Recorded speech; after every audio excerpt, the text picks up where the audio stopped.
When I was a boy, I thought success never fell down. To win the game, to pass the test, to get the approval of the adults around me. That was my version of victory.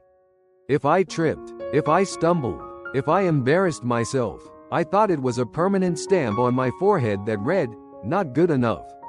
It took me 5 decades, countless wrong turns, a fair share of broken hearts, and more professional setbacks than I can list to realize the opposite was true.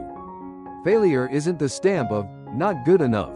It's the chisel that shapes us into someone stronger, wiser, and, occasionally, funnier than before. I've been thinking a lot about this lately, and it's made me wonder.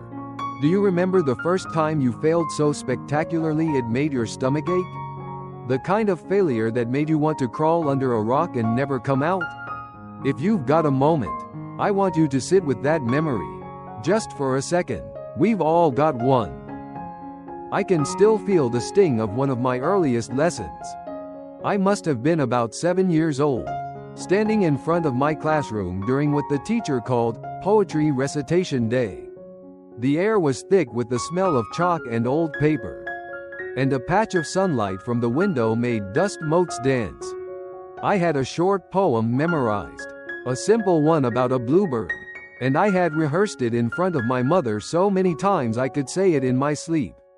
We'd sit in the kitchen, me clutching the piece of paper, my mom's voice soft and encouraging as she helped me with the rhythm. I felt certain that when the time came, I would deliver it like a Broadway star. Except, of course, when I stood in front of the class, the paper in my hand felt slick with sweat. All I could see was a blur of faces, waiting. The familiar words, which had felt so solid just moments before, turned to smoke in my mind. My throat went dry. The first line sputtered out, a nervous whisper. By the second line, the words slipped away entirely, replaced with a deafening silence. Then, as if on cue, I heard the soft, merciless giggles of my classmates. I froze. The shame was a physical weight. My teacher, a kind woman, finally rescued me, telling me I could sit down. For weeks after that, I dreaded showing my face in class. I was convinced I was a total fraud, a public failure, and I remember thinking that everyone knew my secret. I was a phony. The fear of that moment followed me for years. A quiet little voice in the back of my head whispering, "Don't try anything new. Don't put yourself out there. You'll only fail again." But here's the twist. When I finally forced myself to face that fear in a college public speaking class, and again later in my career, I realized the courage to stand in front of people didn't come from getting it right. It came from having failed miserably and learning that I could survive it. The sting of that first public failure taught me something profound. Embarrassment isn't a permanent condition. It's just a feeling that passes. It's like a bad weather system, unpleasant while it's here, but it eventually moves on, leaving behind a clearer, stronger landscape. That was the sting of public failure. But failure, in childhood, also has a peculiar sharpness that cuts deep in other ways. I remember trying out for the school baseball team. The field smelled of freshly cut grass and summer dust, and the roar of the older boys felt like a constant reminder of my own ineptitude. My father had played in his youth, and though he never pressured me, I had a secret hope of making him proud by inheriting his skill. I imagined him watching from the stands, his face a mask of quiet pride. The only problem was, I was downright awful. My swing was a wild windmill of emotion that usually ended in a whiff of air. My throws wobbled like a drunken bird, and running bases felt like dragging 2 sacks of potatoes behind me. The ball seemed to have a magnetic repulsion to my glove. I barely made the team, and when I did, I spent most of the season warming the bench. I was the last kid they picked, the one they stuck in right field, a position so far away from the action it felt like I was in another town. I remember the weight of that silence on the bench, watching the game from the periphery. I learned to read the rhythm of the game from the sideline, to anticipate plays, and to understand the strategy, even if I couldn't execute it myself. After one particularly humiliating game where I struck out 3 times in a row, I told my father I wanted to quit. He didn't say much, just looked at me quietly, and said, "Son, you don't have to be good at everything. But if you quit every time it gets hard, you'll never know what you're capable of." I stayed. I never became a star, or even a decent player. But I did finish the season. And oddly enough, I look back on that bench time with pride. It was the first time I learned that resilience sometimes means simply staying in the game, even when you know you won't win. It's about showing up day after day, not for the trophy, but for the quiet satisfaction of finishing what you started. I learned that my worth wasn't tied to my performance on the field, but to my character. That lesson has served me well in every other part of my life. From business partnerships to marriage, you don't always have to be the star player. Sometimes, your role is to just be there, to support, and to see things through. As I grew older, the stage of failure changed, but the lessons became sharper. I remember my first serious job, fresh out of college in the early 90s. The dot-com boom was just starting to hum, and we all believed the future was a golden escalator waiting for us. I landed a sales position at a mid-sized company. The office was a maze of gray cubicles, filled with the constant buzz of phones ringing and the rhythmic beeping of dial-up modems. We wore stiff suits and drank stale coffee, fueled by a competitive energy that felt like a race I was losing. My job was to cold call businesses and sell them on our new software. The rejection was constant. I would dial a number, my heart pounding in my chest, and a voice on the other end would cut me off with a polite but firm, "Not interested." The scripts felt clumsy in my mouth, and I would hang up the phone, the receiver slick with sweat, wondering how anyone could do this day after day. I just couldn't shake the feeling that I was an imposter. And my manager, a no-nonsense guy named Frank, seemed to see right through me. He called me into his office one Friday afternoon, just as the sun was starting to set. The light through his blinds striped the room like a cage. He told me I wasn't a good fit. Just like that, I was out, at 23, with rent to pay and pride to nurse. It felt like the end of the world. The world was telling me, in no uncertain terms, that I was not valuable. I remember walking home with a cardboard box of office supplies, a potted plant that was already wilting, and a profound sense of shame.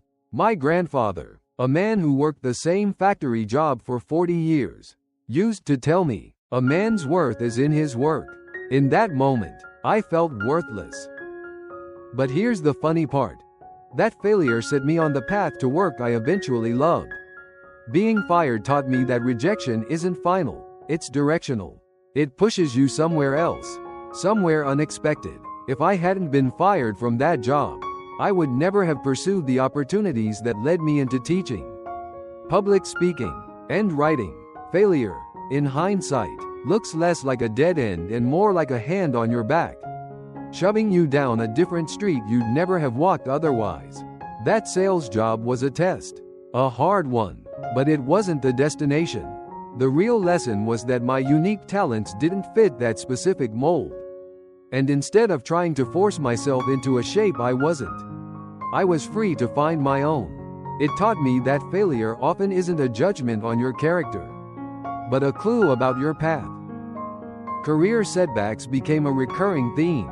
There was the time I poured years into a business idea with a partner, only to watch it crumble under financial strain. We had all the fancy plans and good intentions, the late-night brainstorming sessions fueled by bad coffee, the endless lists of what we were going to achieve. We had a great product, a simple app for small businesses, and we truly believed it would be a game changer. We worked for 2 years with almost no income, pouring our savings into the project. But we learned a hard lesson about market timing and cash flow. We were too early, or maybe too idealistic. The final meeting where we had to admit defeat was one of the most painful of my life. Not just for my own pride, but for the shared dream we had to bury. Then there was the promotion I chased for years, believing it was the marker of my worth. I put in the extra hours. I took on the difficult projects. I made myself indispensable, all because I believed that title would finally make me feel like I had arrived. Only to see it handed to someone else, a younger, shinier version of me who seemed to know all the right things to say. In each case, the immediate sting was sharp. You tell yourself stories when you fail. I'm not smart enough. I'm not talented enough. I'll never catch up. But if you stay with the sting long enough, you start to see through the smoke. The truth is often simpler. Sometimes you failed because the timing wasn't right. Because you were meant to learn something first. Or because that particular door wasn't yours to walk through. You can beat yourself up about it. Or you can take the lesson and move on. I learned to choose the latter. Failure is a great eliminator. If career failures bruise the ego, personal losses hit the heart.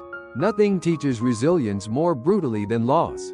I remember the breakup that left me hollow in my 20s, when the person I thought I would spend my life with decided to chart a different path. We had been together since college, and I had built a whole future in my mind with her in it. We talked about a little house with a big yard, about the names of our future children.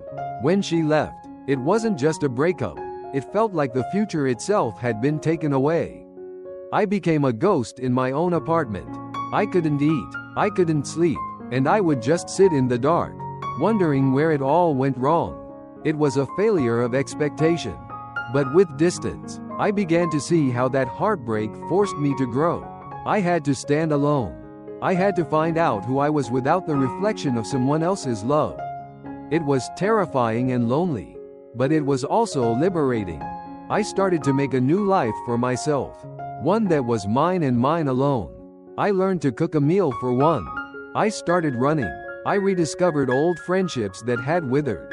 I learned that you can't build a life on someone else's foundation. It has to be your own. Do you have a story like that?